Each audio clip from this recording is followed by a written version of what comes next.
tuning in to the online broadcast network, AfterBuzz TV. Over 20 million weekly downloads in over 150 countries, and your #1 source for after-show entertainment.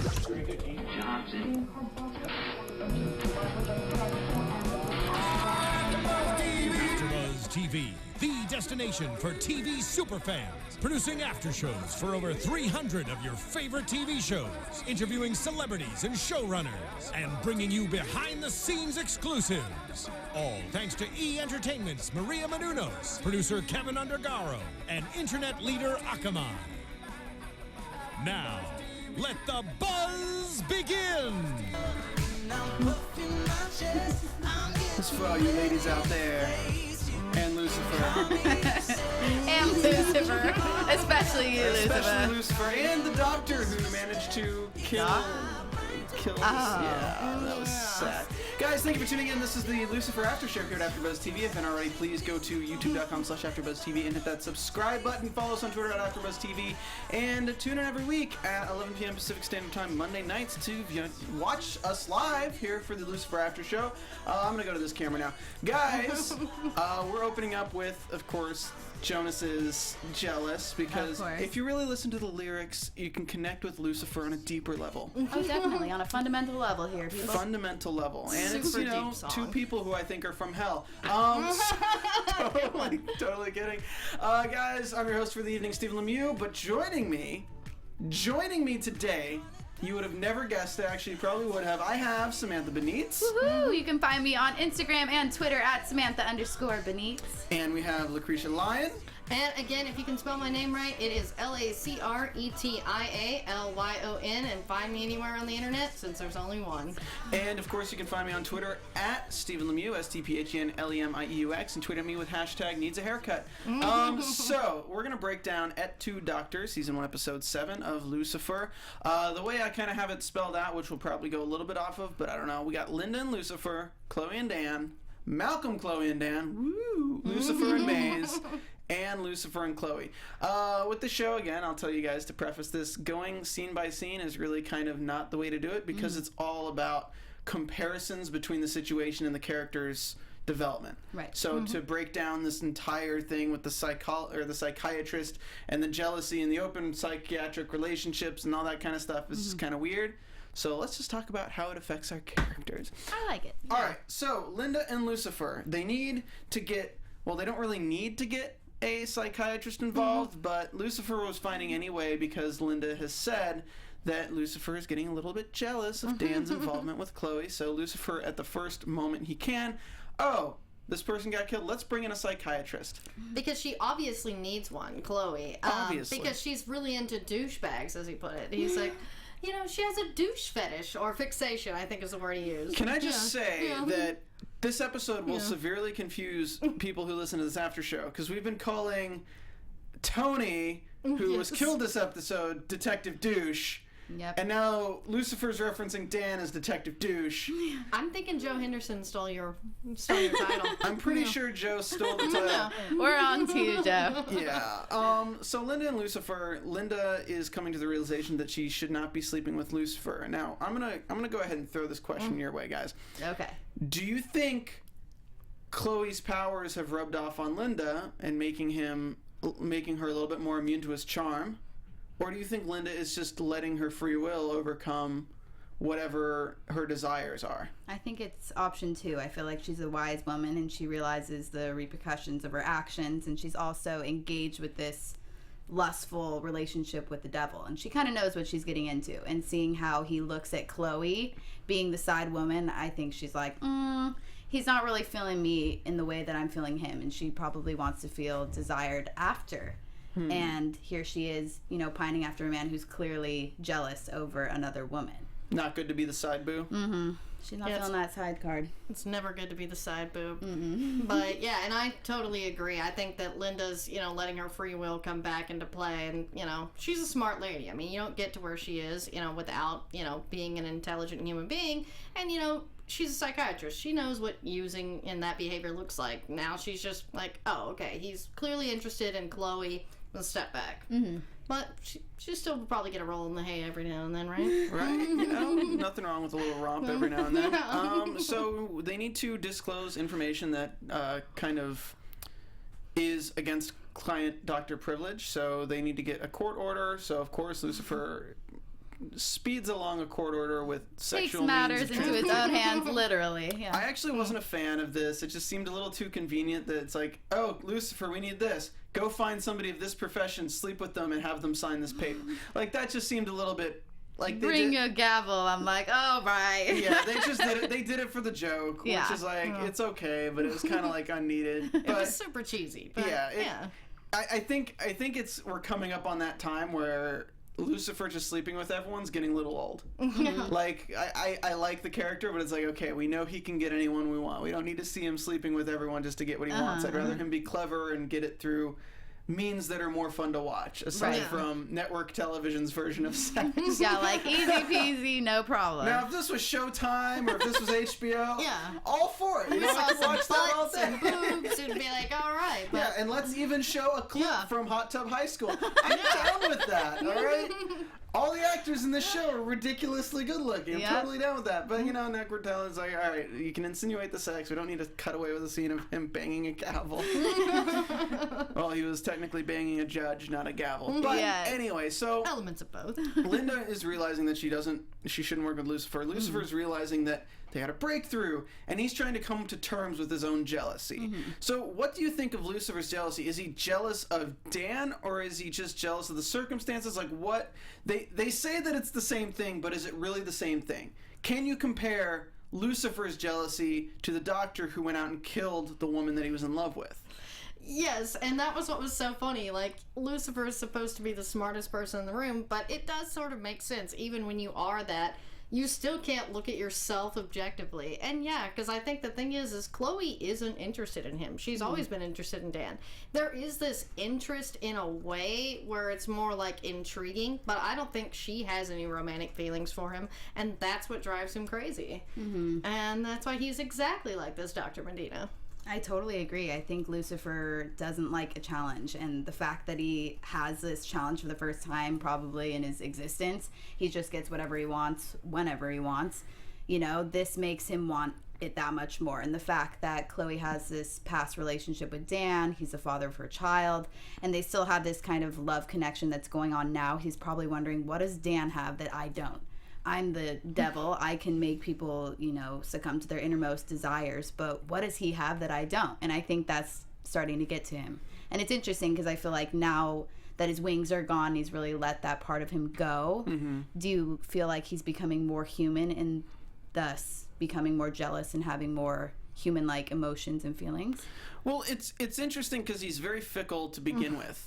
Like, before he was even, like, becoming mortal, and while he was still, like, super powerful at the beginning of the season, like, he's always been just a very fickle person who wants what he wants and gets what he wants. So it is a good question whether or not this is, okay, is it him becoming human, that's why he's feeling jealousy, or is it him feeling jealousy because, well, Lacretia, you said, he just is always used to getting what he wants. He's like a spoiled child. Right. Yeah, he's very childish, and this is showing a little bit of that, more so than the mortality, I think, is just his childish nature, because he would have been like that even if he hadn't burned his wings, and, you know, even if he wasn't showing this mortality. I could see that. I think it's interesting that Chloe had overheard everything that he said and then said, no, you're nothing like that. Because that was a prime moment where she could have said, yeah, you're exactly like that. And look at the situation. And this is kind of a fun thing that's telling of Chloe. Is the doctor was jealous because his love wasn't reciprocated.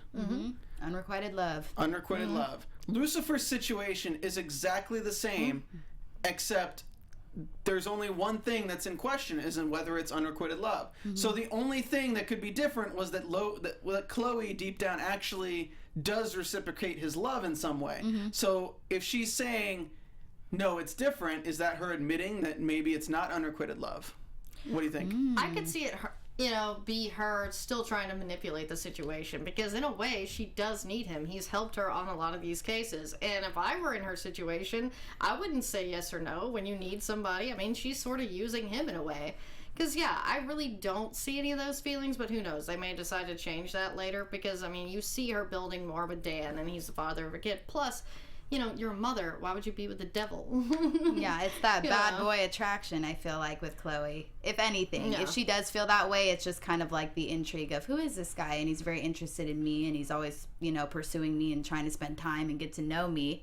And he's the devil, allegedly. Like, that's another interesting factor. It's a whole nother status and world that she doesn't know anything about. And yet she's very used to this past with Dan, and she knows the circumstances of what happens when she goes down that road with him. And so it's kind of like the juxtaposition between those two characters and which one she's going to ultimately go with. But I think they're going to keep going head to head because Dan doesn't look like he's going to let up without a fight. Well, somebody in the chat, Martinus says she was just being nice. I'm not so sure, though, because he has an epiphany state when and we're talking about Lucifer and Chloe now. I literally skipped over all of my time. But Linda and Lucifer kind of led into it a little bit.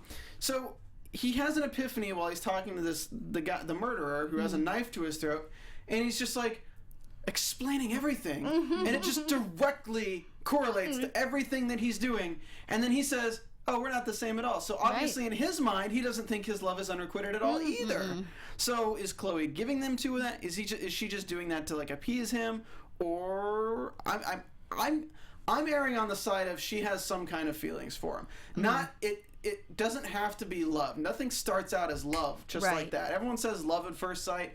All right, attraction at first sight, love at first knowing of like you can, and I think that's the interesting thing that is with their relationship. With Tom Ellis's character, with Lucifer, everything is based on desire. Do people really desire Lucifer as a person, or do people desire Lucifer as the charming devil and good-looking man he is?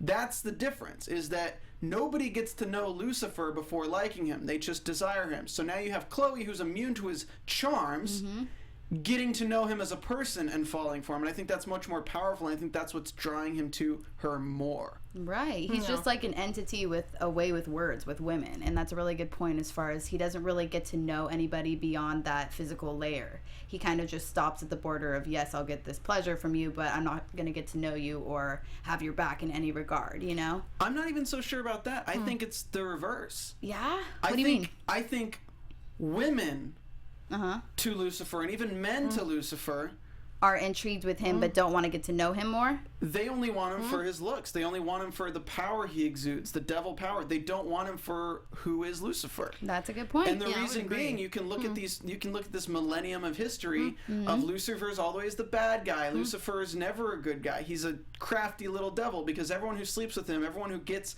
a favor from him, doesn't get to know him. They just want him for that favor. They just want him for the sex. They just want him for this. They never want to know who Lucifer actually is. Well, then again, if he had a relationship, maybe they'd be a little more interested in something more than that. So it is his own history, but I totally agree with what you're saying as far as they're probably not giving him the chance that he wants. And maybe with Chloe, he feels like he can breach that layer and finally get through to someone and have those type of feelings, which he's never felt before. So you may be onto something there. Yeah, because to me, it's not like people actually talk to Satan or God, for that matter, any of these people. They only ask for stuff. Like, there's no thinking of, hey, thanks, Satan. You gave Keith Richards the ability to play guitar really well, and he'll live forever. Yeah, the pick of destiny. There's no, thank you, Satan. That kind of looks like Dave Grohl.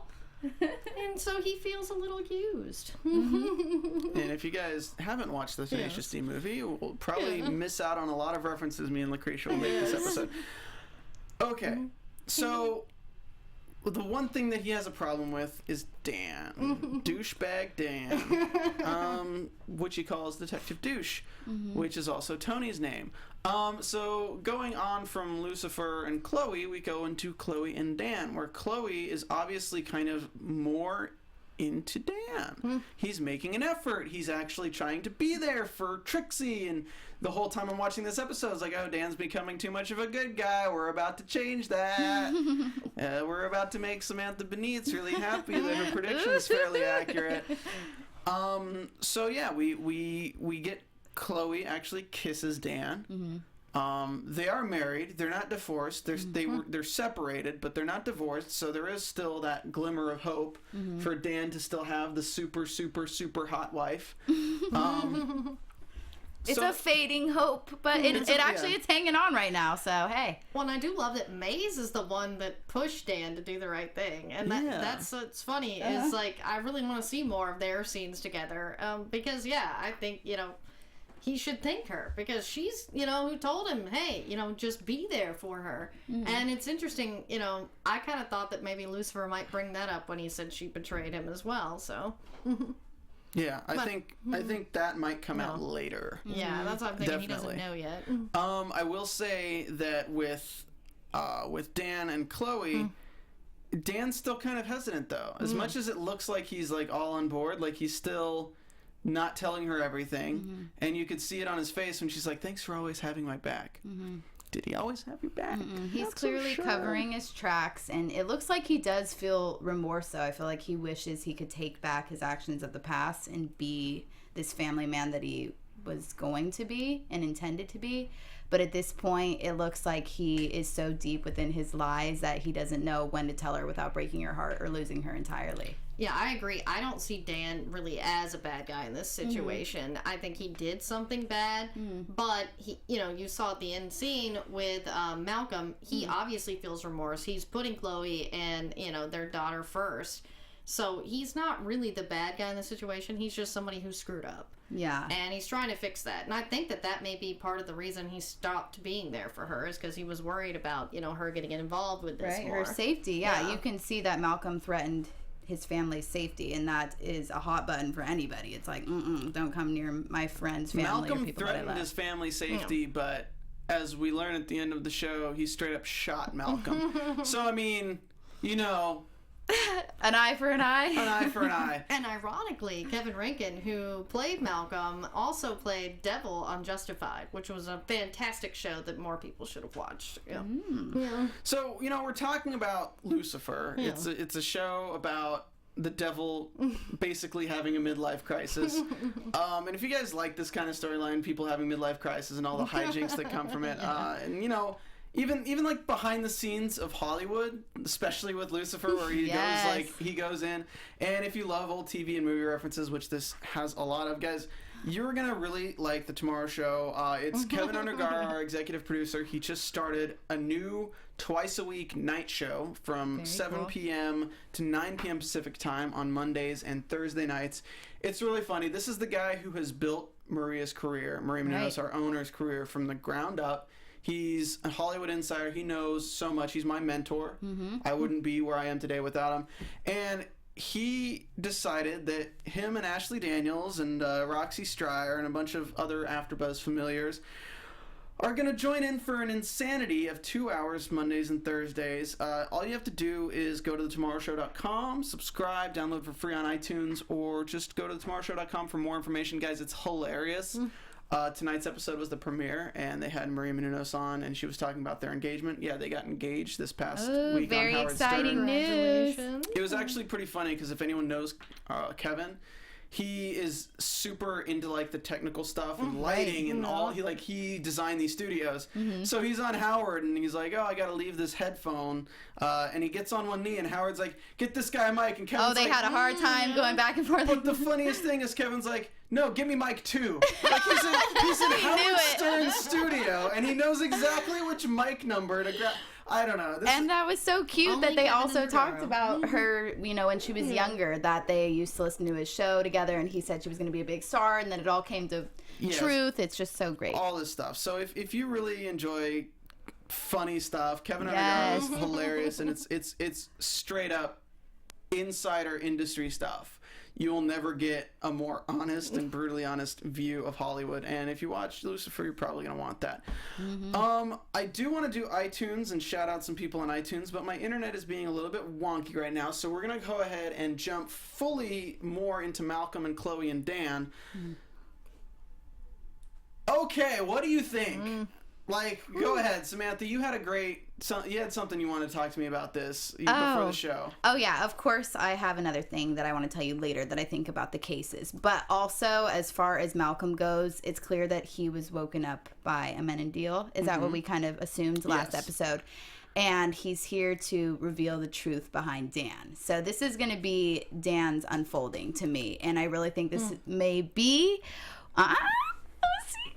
where Chloe actually ends up leaving him. Just because I feel like this will be the straw that broke the camel's back. She is like, she wants nothing but truth at this point, and that's where she can at least get that from Lucifer. He may omit about some things, but he always comes back with the truth, and I think she likes that. She's like, at least I don't have to wonder what's going on. Something that I dealt with so much in my past, you know, as far as what Chloe feels. So, I don't know. The fact that Malcolm is now back, and he clearly has a vengeance regarding this whole situation, it's going to take a major turn, because I think they may not be the only ones involved, and Lucifer is going to probably be the one to disclose that information, in my opinion. Yeah, I kind of think that Lucifer will be the one to blow this up. Like, to find out, and he will be so happy. He will tell Chloe all about it. But the thing is about that, if Lucifer is the one to tell Chloe, you know, they say, don't shoot. They always do. Right. So I think she'll be just as mad at him, because, you know, all those psychological things, like transference. And I think you're both wrong, and I'm going to hear tell it. you why. Because it's so obvious right now in how Malcolm approaches Dan and says, you're the one who shot me and everything, and is trying to blackmail him, that the only thing that could be more devastating to Chloe than finding out Dan is the one that shot Malcolm is finding out she's the reason Dan shot Malcolm. Yeah, Because she was there. Yeah. She made a noise, and she alerted them that she was there. Which and they were going to shoot her. Right. So the only reason Dan shot Malcolm and shot the other guys was to save her life. That's a good point. You're probably right, but it's not going to come without her getting mad at him first. Yeah, because I think she'll be mad at him for lying, but I do think it was to protect her and Trixie. You know, I never thought that Dan had ill will. I think, you know, maybe Malcolm was the dirty cop and gonna hurt Chloe, or just, you know, something else with the precinct. But yeah. So here's what I think's going on. I think Dan was following Malcolm because he wanted evidence on him. I think Dan was clued in that Malcolm was the dirty cop. And what happened is that Chloe was kind of chasing the same leads, and they just weren't communicating with each other. And That's her problem. the reason he can't tell Chloe this is because, one, she's taken the fall for all this. She's been the one pursuing this case. Everyone's hated her. So he figured it's better that Malcolm's gonna slowly die. Nobody's gonna find out. And now Malcolm is alive, so it's like, it's difficult. And I think Malcolm also knows this, and that's why he's using it as blackmail. Because it's not just, hey, Dan was the one who shot me and shot the other people. It was, Dan was the one who shot me and the other people, and let you take the fall for trying to call me out on being a dirty cop, and let you go through all this. Let you be the one and feel like he hasn't had your back, and let you deal with... Because I mean, honestly, who does it hurt for Malcolm to tell Chloe that Dan shot them? Because all it would take is Dan saying, here's all the evidence that Malcolm's a bad cop, it went wrong, and I didn't know what to do, I panicked. Right. But it's going to hurt Chloe the most because he's been keeping it from her. So I don't know, I think he had to shoot her to save her. Because honestly, like... But why keep it from her then? Like, what is the reason behind keeping the information from her? If the story is as simple as that. Yeah. Because she's a good cop. And But even if he's infiltrating just to protect other good cops from bad cops, he couldn't tell her that? Because it's a cop who murdered him. A cop killed another cop. Like, as much as you want to say that, like, okay, so let's run out this role play, because I can't even, for some reason I'm going faster than my thoughts can process. Okay, so let's say Dan goes to Chloe and says, I was the one who shot and killed them because they saw you and I wanted to protect you. So Chloe says, okay, well, why didn't you tell me you were following him? Why didn't you tell me that you were on this lead? Why didn't you tell me this? Why didn't you tell me that? Why did you let Malcolm take the fall? Why didn't you come forward and say that Malcolm was a dirty cop? Bob, like, all this kind of stuff. Right. So I really think it's based on, okay, Malcolm's going to die. It'll all get swept under the rug. I think he was just counting on Malcolm dying. And by all reasoning, Malcolm should have died. You can't really expect a Menadil. You can't really expect an angel to come and save somebody. Right. Well, and what's interesting to me, like as you were saying, is Chloe would have told the truth, and that's what he knew, is because if he told Chloe, she wouldn't have let it just be swept under the rug, just like she pursued Malcolm and wanting to know more, is she would turn Dan in, because that's what a good cop does, is like, even when you like the person, or you're married to him in this instance, father of your child, she would still turn him in, and that's part of it too, is he knew that. I don't know. You know. Maybe. I see where you guys are going. I at least see where you're coming with that. So let's talk about Tony for a bit. So we have Tony, who's thrown into the mix here as the douche guy that we always expected was the murderer, Right. who is forced to write a suicide note and is found with his mind everywhere. Woo, yeah. Well, we know brain matter. at least you can see what's on his mind. That was great, so good. That was like my favorite moment of the episode. That was the best line for sure. And he's splayed out, suicide note written. We find out from Dan telling Malcolm, like, oh, how long did it take you to write it? Malcolm was the one who wrote the suicide letter. What's interesting to me is there's a TV behind him. And the TV is not off, the TV is on. So with that. what did Malcolm show him on the TV which convinced him to actually go through with the suicide note and kill himself? Yeah, because that's what I wonder, is like there was a significance to that snowy TV. And then also, I wish a suicide note said, I love Lamp, in reference to Dead Man on Campus. I love That's too funny. My silence says everything. Exactly. You're like, oh, Yeah. he loves them. Let's remember that Tony and Malcolm were partners. Yeah. So if anyone could put Tony in a tough position, it would be... The person closest to him. Exactly. So let's just hypothetically say that if like that, like I'm wondering like what would force Tony, because I don't know if he has a family, we haven't met his family or anything, I don't know what would force Tony to commit suicide, what he could have on tape that would make him kill himself. Gay porn, definitely. Gay porn? Gay porn. Why Spot would Coupler? I don't know. Yeah, I'm just kidding. let's avoid Better Call Saul references here. We're doing Lucifer. I'm interested to see what you guys think. Yeah, I'm thinking that he has some pretty serious dirt, like maybe he filmed him committing a crime or something, because again, we don't know if Tony has a family, and not likely because he's always drinking at the bar, but it'd have to be something where he was afraid of losing, if he didn't just off himself. So like his job, or surely he's got something out there. Obviously, I mean, I don't want to be a dick here, but obviously it has to do with someone else. I think, because you can't. I'm going to make you lose your job unless you kill yourself right now. Right. That's kind of like, okay. We don't know. Yeah, it sounds like it was inner turmoil that was kind of like reinflicted again with watching whatever this painful memory was. And I even had for a split second a thought that Malcolm set it up to look like a suicide, but I don't know. On second thought, I do think it was something that he saw, and probably a distrust that he had with his partner, and maybe it kind of made him rethink his entire career as a policeman, and then that may have been all he had in this life. So when he no longer could rely on the truth of that or being a good cop anymore, it was kind of just let it all go. Well, it is interesting that you say you could have set it up like a suicide. That is quite possible. Yeah. So I actually don't know. I'm hoping that there was a tape involved or some sort, and that's why the TV was on in the background, and it's something like Evidence, right? everyone on the force was involved, or he was going to kill everyone on the force if he didn't commit a suicide, or he was going to reveal something that completely ruined his legacy and killed his family and prevented his family from getting a pension or something like that. Yeah, something like that. Yeah, because they made such a big deal out of Malcolm's pension earlier, because he was if he was a dirty cop, it would have, and the case was preventing them from getting it. Right. All right, so let's move on to Lucifer and Mays.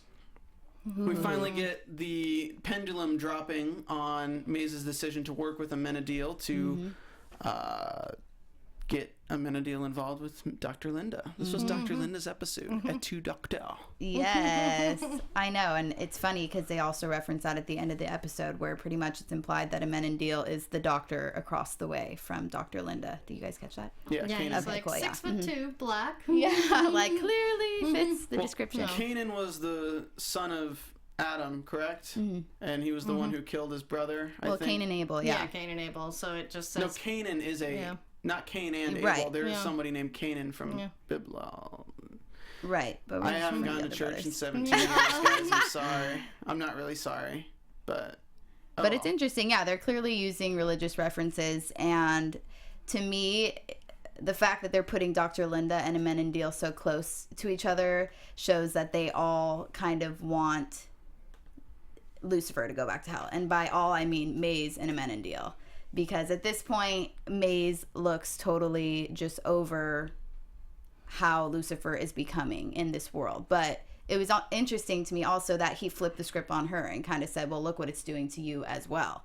Since they're having all these different interactions, Mays is doing whatever it takes to kind of turn her back on him in order to get him back in the position that he once had, even though he no longer desires to be in that position. Yet she tells him all the time, I have your back and I want what's best for you. I don't really think that fits the description anymore. The funniest thing is when people say, I did this for you. Yeah. Yeah. It's like, no, you didn't. You did it for yourself, solely for yourself. Yeah, if that line comes out, I'm like, let's not go there, because I don't know. If you did it for somebody else, usually the action speaks for itself, and you don't need to mention it. Martin Sevke in the chat says, Canaan was a piece or land through which the Israelites had to travel to get to the promised land. Ooh, there we go. So that's a perfect reference. So this is what he's trying to say. I like that. Thank you for that. So, yeah, I mean... Okay, so Mays, what do you think's going to happen now that Mays has been set free? Do you think she's going to partner with Amenendiel more hardcore? Do you think Mays might see Dr. Linda and we might see something going on there? I thought there was a romantic connection. Yeah. Did you see that too?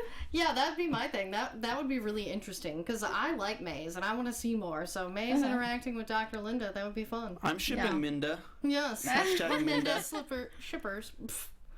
Linda Keene. Yeah. And I like that Linda was enough of a firecracker to be able to handle Maze's little retorts. You know, of course, she's going to kind of diss her. Oh, you're sleeping with Lucifer, like, join the list. You know, pretty much every woman ends up the same, tossed to the side, and you'll be next. And she's like, oh, I'm perfectly aware of what I'm doing. You know? She really read Maze. Yeah. She's like, oh, doing your anger just shows you that you're not in control right now. Yeah, are you? And she was like, I like you. I'm like, yeah, see, she just... I love the way the blocking was done for that scene, though. When she pours the drink and, like, slides it over and then immediately grabs it and starts drinking it herself. Like, yeah, like, sips tea. So, yeah, I mean, that's where we're really left off with Maze kind of being dumped. Great acting, by the way, when she's, like, trembling and kind of hyperventilating slightly. This is a great example of an actor who knows that it's film acting and not theater, where you don't need that much. You don't need that much emotion. You need to just very slightly show the emotion, try to hold it back, and it made the scene that much more powerful. I want to say we got to talk about the Jim suicide, Rash, Jim Rash. Yeah. So go ahead, Lacretia, you begin. Well, of course, as I said last week, hashtag 6 seasons and a movie. So ironically, the Dean showed up, and I was really upset that you have Jim Rash and you have him going to jump off a building here with Lucifer and talking about how terrible his life is, and he didn't make a Dean pun. I was really upset, and I'm sure the other Community fans were as well. But it was really funny to see him in this element when he wasn't like this huge flamboyant like gay guy. So it really showed Jim Rash has range. And it was funny because Lucifer, is talking him into jumping, basically. Going over, well, what did he say? I think I wrote it down. Yeah, your life sounds pretty terrible, so I don't see why you wouldn't jump. Yeah. It's like, oh, ouch. But that somehow convinces him to not jump. Yeah, but basically saying it can only go up from here, which is a good point. You're at the lowest point, so try looking up and see where it goes. I really think that this was shot at different times.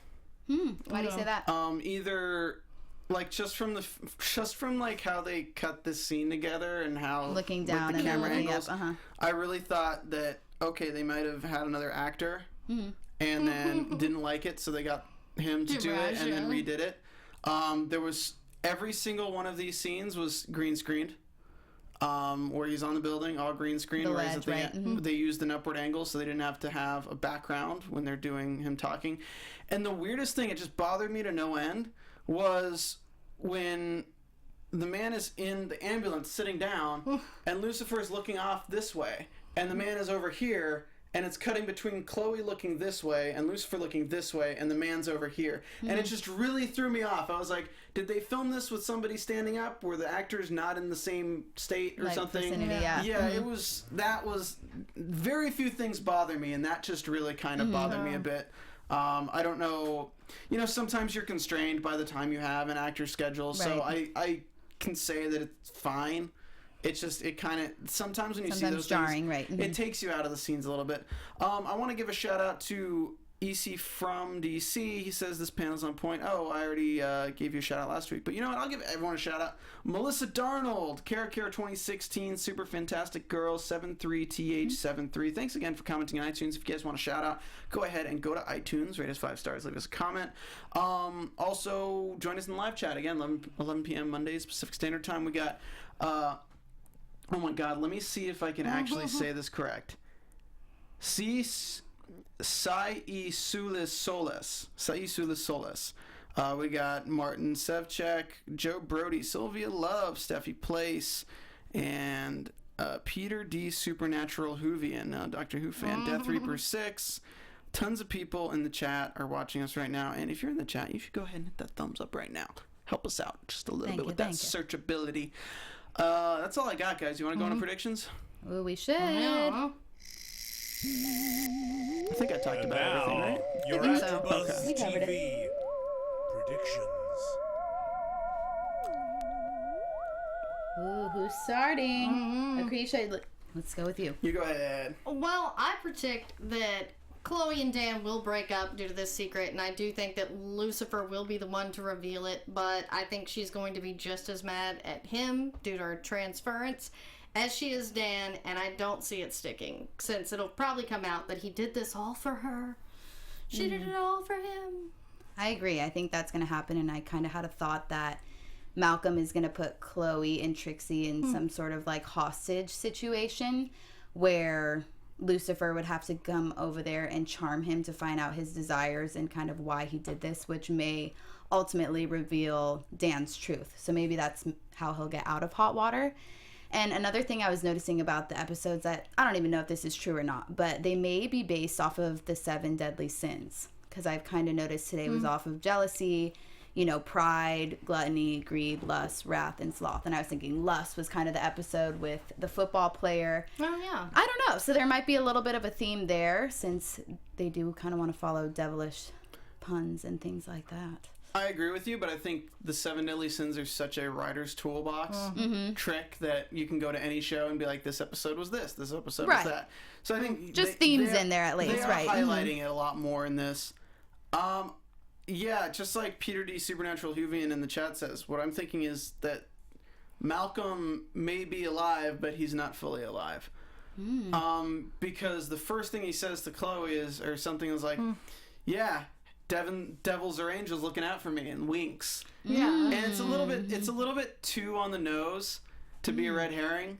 Like, if they had mentioned it several times throughout the episode, I've been like, this is a red herring. Right. But the fact that he just mentions it once, winks, and then it's done, like, I feel like he's not fully there, but it is still him. Interesting. Do you think he's like a devilish form or like version of himself, since he was kind of brought back to life by an angel? Like, what would that? I think the better twist is that he's on Amenadiel's peril, and Amenadiel has given him a task to earn his place back. You might be onto something over there. Because, yeah, I mean, we need to do something with Dan, and we need to get Chloe away from Lucifer, and we need to figure out how all this stuff's connected together. Interesting. Yeah, because I think you're right in that Amenadiel has, brought him back for a purpose. And, this is maybe to get him into heaven or something like that, Ooh. Yeah. Somebody in the chat had a great point. He said, Joe Brody said he changed when he went to hell because Lucifer wasn't there. Lucifer is normally in charge of hell. So, it wouldn't mean that Amenadiel is actually doing angelic powers. Yeah. Amenadiel is the one who's controlling hell right now. Yeah. So, even if he did die, because he said he died, I died till I came back, it would have been Amenadiel that he met at the gates of hell. It would not have been anyone else. Yeah. So, it's even easier for Amenadiel to have him under his protection. Yeah, like, you want to go back, it's going to cost you. So, here's something that's really fun. you don't see Amenadiel outside the window before before he breathes life again. No. You see him after. So the timeline of things could have been Malcolm dies, goes to hell, meets Amenadiel. Amenadiel makes a deal with him and lets him go back, and then it pans out and Amenadiel is up there with him outside the window. Walking away, yeah. Interesting. I like it. Hey, I like it too, actually. Could be great, I'll guys. give credit where credit is due. Thank you for joining us for another episode of the Lucifer After Show here at AfterBuzz TV. Again, go to tomorrowshow.com. Check out that with Kevin Undergar and all of our fans and everyone who he loves over there creating that show. You can find me on Twitter at Stephen Lemieux, STPHENLEMIUX, and I'm also the executive producer of the Popcorn Talk Network, so if you love movie discussions, check out the Popcorn Talk on Twitter and youtube.com/Popcorn Talk Network. All sorts of movie discussion, Marvel movie news, DC movie news, Jedi Alliance, all sorts of stuff, so check that out. Again, you can follow me on Twitter at Stephen Lemieux, STPHENLEMIUX. Where can we find Miss Lacretia Lyon? Let's do you first this time. Of course, if you can spell my name right, it's LACRETIALYON, and there's only one, so you can find me easily on all social media. And once again, I'm Samantha Benitz. You can find me on Instagram and Twitter at Samantha_Benitz, BENITZ. All right, guys, thank you so much for tuning in. We'll be back next week. Same Lucifer time, same Lucifer place. From executive producers Maria Menounos, Kevin Undergaro, Phil Svitek, and the entire AfterBuzz TV staff, we would like to thank you for listening to the AfterBuzz TV network. To watch or listen to other after shows and post comments or questions, be sure to visit AfterBuzzTV.com. I'm Sir Richard Wentworth, and this has been a presentation of AfterBuzz TV. Hail Satan! The views expressed herein are those of the hosts only and do not necessarily reflect the views of AfterBuzz TV or its owners or principals.